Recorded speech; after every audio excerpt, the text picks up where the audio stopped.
Mining has two sides, good and bad. Because not all mining is bad, ito sa essentials sa ating modernong pamumuhay, especially sa henerasyon na ito. Madalas ginagamit rin ito sa teknolohiya, in the advancement of technology. Or Asia is one of the leading companies in terms of producing iron concentrate.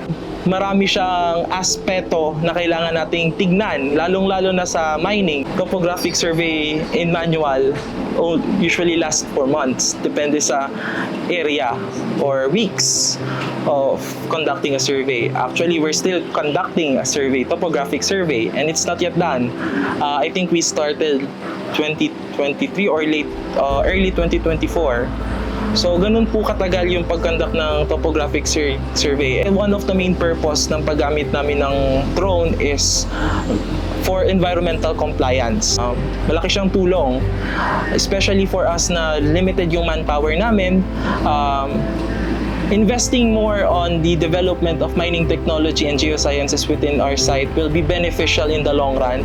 Hindi lang kami, but at the same time, the community. Because with that, having our operations improve means that our compliances towards safety, environment, and socials will also improve. I highly believe that it will be beneficial for, specifically for mining companies. Papadali yung planning natin pagka meron tayong ganong drone. Aside from taking too much time in conducting these manual or traditional ways of capturing or collecting data, within 18 minutes, makakakuha ka na ng accurate data for your project. Mas madali po para sa amin yung may drone.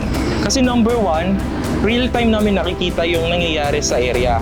We don't have to put effort in going or hiking sa mga masusukal na parts. Palipad lang kami ng drone, nakikita namin yung status ng river. Aside from that, nakikita namin yung real-time status ng mga environmental infrastructures namin tulad ng check dam. Kung nakikita nyo, imbakan siya ng waste namin, ng mga settling ponds namin, which mitigates and prevents runoff of siltation sa river. I believe that Asia needs this drone. It will be the backbone of mine planning. It will be more efficient regarding the mining industry. Because not all mining is bad. The good side of mining, it contributes a lot in terms of economic growth of the country. Aside from that, lahat ng mga materialis na ginagamit natin sa pang-araw-araw ay nagagaling sa pagmimina.